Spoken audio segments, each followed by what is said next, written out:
سکم لا يضركم من ضل اذا اهتديتم وقال رسول الله صلی اللہ علیہ وسلم من قال هلك الناس فهو اهلكم او كما قال علیہ الصلوۃ والسلام۔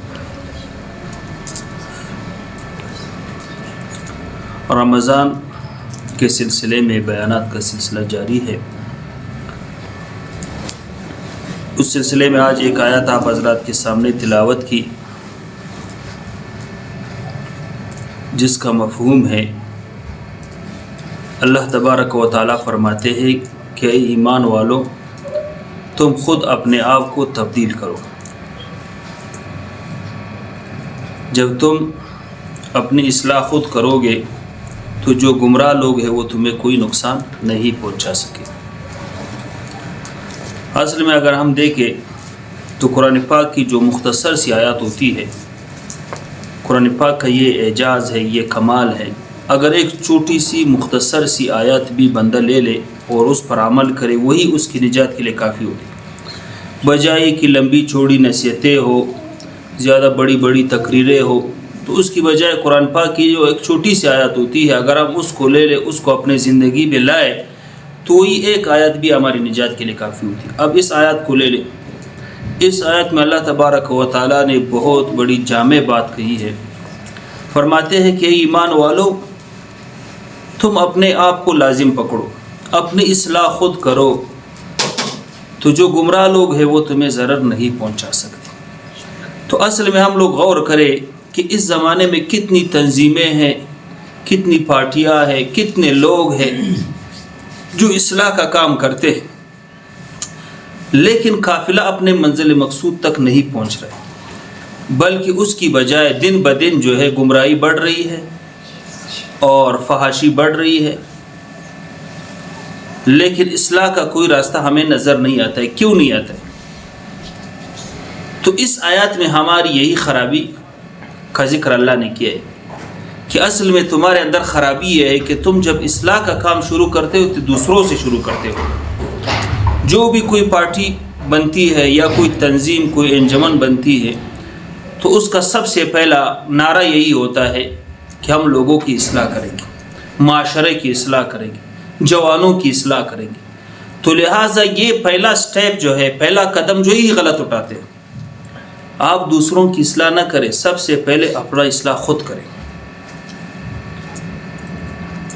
دیکھو، ہم اور آپ بیٹھتے ہیں مجلسوں میں تو یہ کہتے ہیں کہ یار زمانہ بہت خراب ہو گیا، لوگ حالات بہت خراب ہے، یہ ہے وہ، حالات کی شکوے کرتے ہیں، حکمرانوں کی غیبتیں کرتے ہیں، وزراء کی غیبتیں کرتے ہیں، اور ہم کہتے ہیں حالات خراب ہے، سب کی ذمہ دار یہی لوگ ہیں۔ لیکن کیا کبھی ہم نے اپنے گریبان میں جھانکا ہے، خود غور کیا ہے کہ میں نے کیا کیا؟ تو اللہ تبارک و تعالیٰ فرماتے ایمان والو، تم خود جو ہے اپنی اصلاح کی فکر کرو، دوسروں کو چھوڑو، کیونکہ معاشرہ کس کا نام ہے؟ معاشرہ میں آپ فلانا فلانا، یہی معاشرہ ہے۔ اگر معاشرے میں سے ہر ایک اس آیت پہ عمل کرے، خود اپنی اصلاح کرے، تو معاشرہ تو سدھر گیا، سب کی اصلاح ہوگی۔ ہم کیا کرتے ہیں؟ ہم دوسروں کی اصلاح کی فکر کرتے ہیں، خود اپنی اصلاح بھول جاتے ہیں۔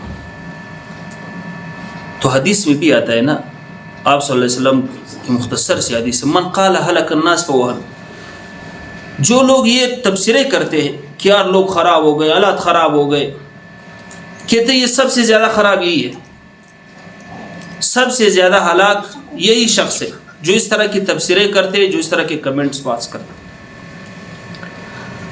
اب اگر ہم بزرگان دین کی زندگی پہ نظر دوڑائے، صحابہ کرام کی زندگی پہ نظر دوڑائے، وہ اس طرح نہیں تھے جس طرح ہمیں۔ مشہور واقعہ آپ لوگوں نے سنا ہے، بار بار سنا ہے، فضائل اعمال میں بھی بیان ہوتا ہے کہ وہ حضرت حنظلہ رضی اللہ تعالیٰ عنہ گھر سے نکلے اور کہا نافق حنظلہ، حنظلہ منافق ہو گیا۔ اب بکر صدیق رضی اللہ عنہ نے کیا ہوا حنظلہ؟ کہتے ہیں میں تو منافق ہوئے۔ کہتے ہیں کیوں؟ اللہ خیر کرے، آپ تو پکے مسلمان۔ کہتے ہیں نہیں، جب ہم نبی علیہ السلام کی مجلس میں بیٹھتے ہیں تو ہماری ایک کیفیت ہوتی ہے، جب ہم گھر جاتے ہیں بچوں کے ساتھ گل ملتے ہیں تو ہماری دوسری کیفیت ہوتی ہے۔ تو یہ تو نفاق ہے، نبی علیہ السلام کی مجلس میں ایک کیفیت، گھر میں دوسری کیفیت۔ حضرت بکر صدیق نے فرمایا یہ تو میری بھی یہی کیفیت ہے۔ نبی علیہ السلام سے پوچھتے ہیں، نبی علیہ السلام فرماتے ہیں کہ حنظلہ انسان کی کیفیت بدلتی رہتی ہے. اگر تمہاری ہمیشہ وہی کیفیت ہو جو میری مجلس میں ہوتی ہے تو یہ فرشتے تمہارے ساتھ مصافحہ کریں. دیکھو اب یہاں پر حضرت حنظلہ رضی اللہ تعالیٰ عنہ نے خود اپنے گریبان میں جا کر دوسروں کو منافق نہیں کہا. کہتے ہیں میں منافق ہوں. ہم دوسروں کو منافق کہتے ہیں. فلانا آدمی بہت بڑا منافق ہے. حذیفہ بن یمان رضی اللہ تعالیٰ عنہ وہ صحابی ہے جس کو نبی علیہ السلام نے تمام منافقین کا نام بتایا تھا. حضرت عمر رضی اللہ تعالیٰ عنہ جیسے جلیل القدر صحابی ان سے پوچھتے ہیں کہ حذیفہ میں آپ سے منافقین کا نام نہیں پوچھتا ہوں, صرف اتنا بتا دے کہ ان منافقین میں میرا نام تو نہیں.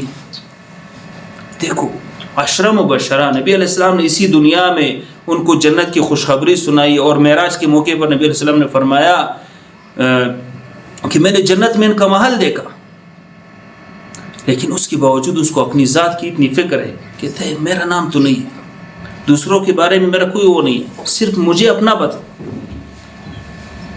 حضرت ذنون مصری رحمہ اللہ بہت بڑے بزرگ, اتنے بڑے بزرگ ہیں کہ ہم اور آپ اس کا سوچ بھی نہیں سکتے. اللہ نے ان کو وہ مقام دیا.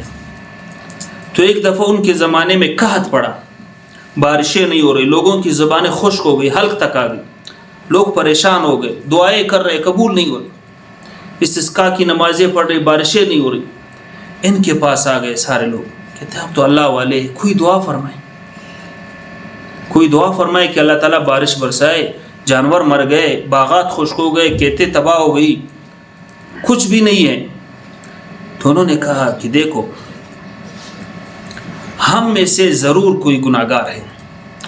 ذنون مصری رحمہ اللہ نے کیا فرمایا کہ ہمارے اس محلے میں یا اس علاقے میں کوئی ضرور اتنا بڑا گناہگار ہے جس کی وجہ سے بارش نہیں ہو رہی, اور مجھے 100% یقین ہے کہ وہ گناہگار میں ہوں. میں اس طرح کرتا ہوں کہ اس بستی سے میں نکل جاؤں گا, جب میں نکل جاؤں گا انشاءاللہ تمہارے اوپر بارش برس جائے گی. اب دیکھو اتنے بڑے بزرگ ہیں, کسی اور کو گناہگار نہیں کہتے ہیں میں گناہگار ہوں. کیا وہ جھوٹ بول رہے تھے؟ نہیں, کیونکہ وہ اللہ والے وہ جھوٹ نہیں بولتے, نہ وہ تکلف سے کام لیتے. ان کو 100% اپنے بارے میں یقین تھا کہ میں ہی گناہگار ہوں. کیوں؟ اس لیے کہ وہ اپنے عیبوں کو دیکھتے تھے. ہم اور آپ کیا کرتے؟ دوسرے کے عیبوں کو دیکھتے ہیں. حالانکہ ہمارے اندر خود اتنے عیب ہے کہ اگر ہم اس پہ غور کریں تو ہمارے پاس اتنا موقع ہی نہیں ہے کہ ہم دوسروں کے عیب گنیں. اب جو شخص خود کینسر میں مبتلا ہو تو دوسرے کی زکام کی تکلیف کا احساس اس کو ہوگا. کہتے ہیں یار اس کو زکام ہے, مجھے تو کینسر ہے, مجھے تو اتنا بڑا بیماری ہے, یہ میری بیماری کے مقابلے میں اس کی بیماری کچھ بھی نہیں. تو اسی طرح جب بھی ہمیں اپنے عیبوں پہ اگر ہم نظر کریں تو دوسرے کے عیب ہمیں پھر کچھ بھی نظر نہیں.